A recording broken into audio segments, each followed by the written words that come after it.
Making my videos look more cinematic used to be a huge struggle. But over the past decade as a social media creator, I've learned a handful of tricks that have changed everything for me. So in this video, I'm going to share some of the tips that I've learned so that you don't spend years making all the same mistakes that I made. And if we're going to talk about cinematic videos, then we first need to understand, what does cinematic even mean? Now, there isn't one strict definition, but most people agree that key elements like sound, lighting, composition, colors, and movement all play a big role. And today, I want to focus on movement, composition, and sound.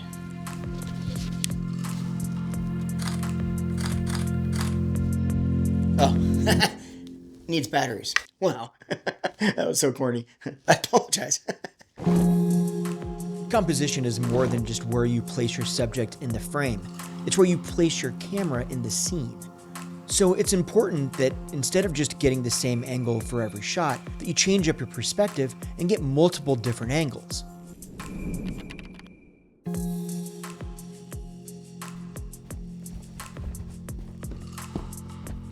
This works because it allows your viewers to go on the journey with you.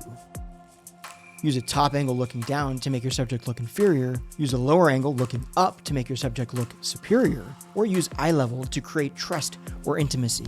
And also, make sure you're changing your focal distance. Now, if you're unfamiliar with what that means, just think of this. You want to get a wide, a medium, and a tight. And then you want to make sure that in post, you don't put too many wides next to another wide, or too many tights next to another tight. Try to mix match them so it goes wide, medium, tight, tight, medium, or wide. You get the point. You get the picture. Picture would have been better there. Get it? Picture. Okay, anyway. Wide shots help establish the scene. Medium shots give you a bit more context on what's happening. And a close-up emphasizes the details that you want the audience to focus on. Now let's talk about where you actually do place the subject in the frame. One of the most common tips for better composition is the rule of thirds. This technique involves placing your subject on one of those 4 intersection points on this grid. Not only does this create balance, but it also separates the foreground, the subject, and the background, adding more texture to your shot. But composition isn't just about the rule of thirds. Personally, I love balance and symmetry. Centering the subject and creating equal space on both sides of the frame gives you this really clean, harmonious look. Another great way to improve your composition is through framing. You can use elements like windows or doorways to naturally frame your subject and draw attention to them. And finally, let's talk about leading lines. These are lines in your environment that guide the viewer's eyes directly to your subject. Now, the next couple scenes, I want to take you outside to film. 2 reasons. 1, because that's what I do. I like filming outside. And 2, because that's what I do. I like filming outside.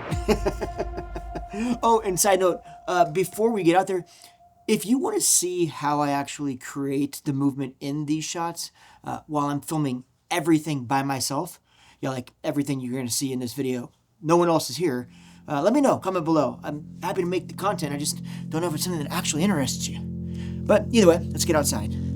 Now I want to share something that took me way too long to figure out. Static shots are great, but they can only do so much. Our brain is actually wired to notice motion first. See, motion implies intention. It tells your audience there's something that we need to pay attention to.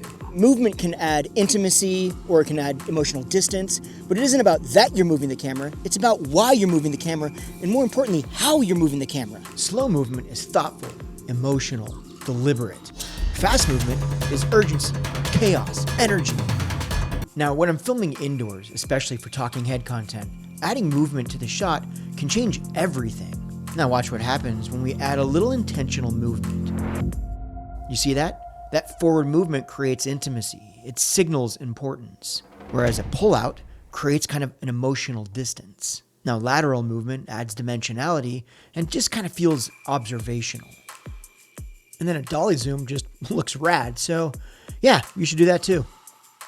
Now another great tip that I found really useful is to let the scene do the talking. See, sometimes it's best to just keep your camera still and let the motion in the frame tell the story. This is super important because movement in a scene means nothing if there isn't something to contradict it and really make it stand out.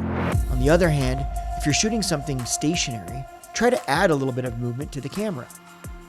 A slow push-in or a tilt can make the shot feel more dynamic and avoid it looking basically like a photo. And then one thing that took me way too long to understand, probably embarrassingly long, is sound design. See, in the beginning, I just thought it was all about the talking head and a little bit of music, right? Give it some ambiance. And then I learned about real sound effects and how important the actual sound effects are to really bringing the audience into the scene. Once I learned that, everything about my videos changed.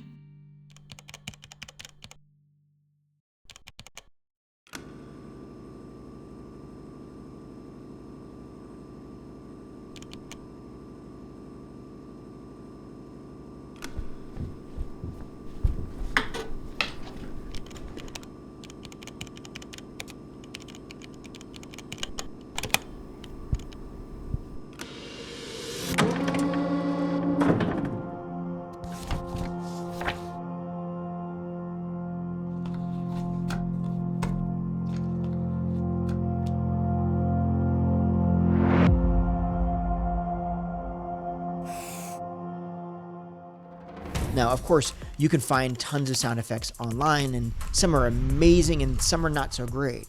But I actually like to try to capture my sound effects in camera on location.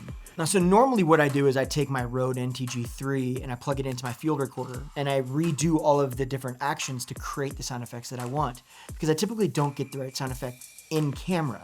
This time I actually used this. It's the Comica VM40. Full disclosure, yes, they did send it out to me, but they're not paying me to review it, and I told them if I don't like it, I'm not reviewing it. It is what it is. But I found a genuinely strong use case for this because it replaces the entire other system that I was using, because this actually has 32 gigs of internal storage as well as 32-bit float audio that you can record to this mic itself wirelessly. And this is $250 versus the $1,000 I spent on the other system. I also like that I could actually turn this up or down depending on how loud I wanted to get it. But realistically, it didn't matter all that much because of the 32-bit float. Now, I could use this as a normal kind of shotgun mic that you attach to your cold shoe and then just plug it into the camera. Or I could actually remove it and use it as a wireless mic and then just plug a receiver into the camera and send the signal directly to the camera wirelessly. But I actually found I really like using it for sound effects. And then, once I'm done recording, I just plug this mic into the computer like an SSD, pull off the audio that I got from the internal storage, throw it in Resolve. If it's too loud, I can bring the levels down because it's 32-bit float. If it's too quiet, I can bring them up. So I have a lot more control over it. I will put a link in the description where you can find this. I actually don't think it's a commission link. I didn't ask because I honestly don't care.